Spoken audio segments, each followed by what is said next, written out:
Alright, so I woke up to the news this morning that 101 people were shot, 14 killed in Chicago over Juneteenth slash Father's Day weekend. And all I could think was, okay, that shows how Chicago feels about kids having fathers and how they feel about adios, right? So I decided to do a podcast about it and let the news tell a story. I'll be back. The city of Chicago flooded the streets with thousands of extra police officers during the holiday weekend, but they could not stop an eruption of gun violence. Adriana Diaz is there. This extra long 4th of July weekend was the bloodiest in recent years. At least 101 people were shot, nearly half in the last 12 hours of the holiday weekend. To give you a sense of the enormity of that number, that is the amount of passengers that can fill most regional airplanes. At least 15 people were killed. To see the violence for ourselves. And look, 4th of July. So my first thought was, yo, this reporter sucks. Then I decided, maybe I should check the date that this was done. I was like, oh shit, 2017. But I decided to keep this in because I needed you guys to have a precursor of what's probably going to go on this July 4th. All right, so let's get to the current Juneteenth slash Father's Day news. In the city, at least 61 people have been shot this Father's Day weekend, including a 3-year-old boy who died. CBS 2's Marissa Parr reports community leaders are outraged. Of course they're outraged. Now, the actual numbers are 104 with 14 dead, which is closer to what the understanding I got this morning. But actually, as of yesterday, 7 p.m., it was 60. And I was at a Father's Day dinner, and they were like, 60 people got shot, in Chicago, 9 died then. So they got it in between 7 p.m. last night and when I woke up this morning, they got it in. Of course, all of them are black, but they're going to show all black people. They're going to show black pastors, some type of black lesbian single mom who hates men, but she's a mother. They're going to paint the face of crime as black Chicago residents. And I'm not going to say that they didn't do the deed either, but you still got the Latin Kings out there. You still got some drunk white dude who was ready to kill his wife anyway. So it's all 101, 104 shootings weren't black. And it's a city of 2 million and a county of 7 million. So relatively speaking, it's not a lot of people, but one is too many, right? Here's my thing. There has to be a culture that not only identifies a problem, but has built-in remedies. You have to have an infrastructure for that. The reason that you always see Chicago on the news as part of just tremendous violence, and you don't even see Detroit, and Detroit gets it in too, is because they set up Chicago to be a slave plantation, right? They have the strictest gun laws in the nation, yet the most gun shootings, so gun laws aren't working, preventing people from protecting themselves, and law-abiding citizens from getting guns doesn't stop the criminals from getting guns. So that leads to the violence because it's the strong preying on the weak. Even if you think back at a couple of weeks ago when they had that big story about Latin Kings defending their stores and their communities. When you look at it, it was a pregnant black woman that got stabbed. There were black men who at work, like a bus driver, got attacked. They didn't mess with the dudes. They didn't mess with the gangbangers. The gangbangers was in their ass out. Like, they prey on the weak. Chicago is a very emotional, effeminate city when you really think about it because it's built on matriarchy. It's built on the premise of you can be gay, you can be trans, which I don't mind you being trans, but I'm not changing my pronouns for you. You can be a woman, you can be a Mexican. Like Chicago is a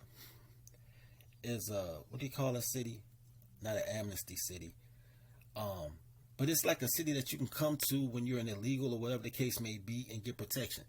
It is a city that falls upon, and I don't like to use the title white supremacy because they're not supreme, but it is institutional racism, to the fact that if you're black, you can't open a store in your own community. Like, you can be black and have $50,000 and have a liquor license, and they won't let you open up a liquor store. But they'll give 4 liquor stores to Arabs, and then they'll turn around and tell you got to buy a bar or a tavern or something. You can't open up a grocery store in your own community, but they'll let the Lithuanians open up a store. It's but here's the thing: these are black aldermen that are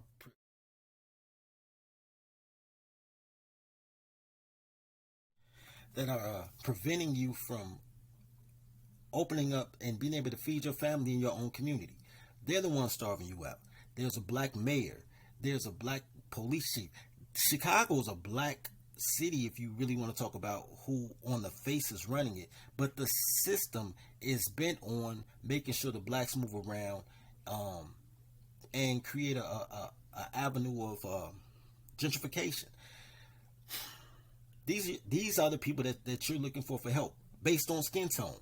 Lesbians, baby boomers, feminists. Because, come on, man, I don't have a problem with Kim Fox, but come on, dog. I don't have a problem with Lori Lightfoot as a human being, but come on, man, a single mom married to a white woman. Come on, dog. Like, they don't. I'm not even going to go there.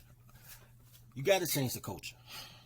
You have to change and identify what a black problem is, what a man problem is. Because all these things that these lesbian groups are championing, like Black Lives Matter and the Urban League, which is all baby boomer pastors, what they're championing is just getting the money. Money ain't power.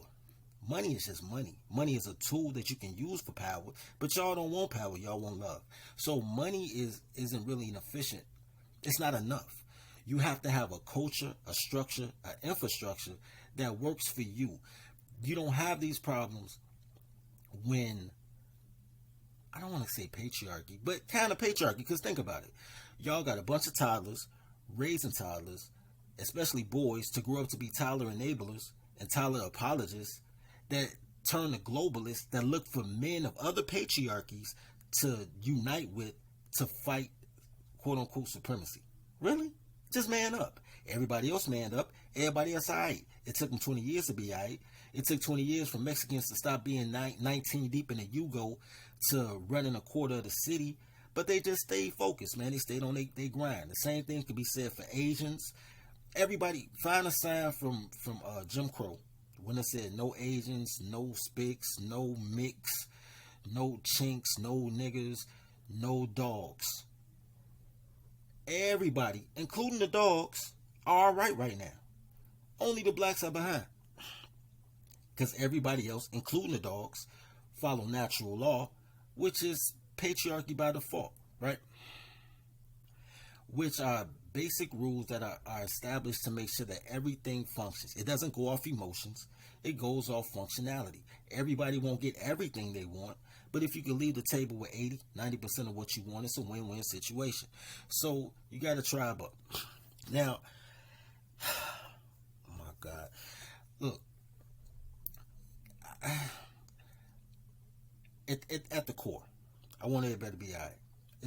Chicago's going to get crazier because Chicago is built on economic sanctions to starve out the coloreds, right? Especially colored men, and to empower everybody else to go to war with colored men, including the women and the dogs. If you're a colored man, you have a man problem. You don't have a black problem. So you need to get with other men and make solutions. The crazy thing is all these dudes is talking about we need a race war, or we need a riot, or we need a blah, blah. They don't come outside. You never see these dudes outside. Y'all got 50,000 views on the videos. You ain't never seen this dude in the club. Ever. Y'all following people who deal with your emotional connection to chaos instead of what works, right? Because motherfuckers scared of masculine energy. They scared of leadership. Everybody want to lead themselves. Y'all say goofy shit like that. You don't need no leader. We can lead ourselves. No, you can't. No, you can't, because you have to follow to learn how to lead. So somebody had to lead you to become a leader. It's just a bunch of goofy stuff, man. So we're going to set up a tribal workshop pretty soon so people can learn what it takes in order to create the culture that'll be functional and effective for them, and to find like-minded people, and to be able to receive the funding and the programs and the infrastructure needed. Importantly, the infrastructure needed in order to be in order to live their best life. You know what I'm saying? With that being said, love each other as you love yourself. Feed the pack. Yo, and check out the Tribal Rules series for information on how you can set up what it is that you're trying to set up. Anyway, I'm out.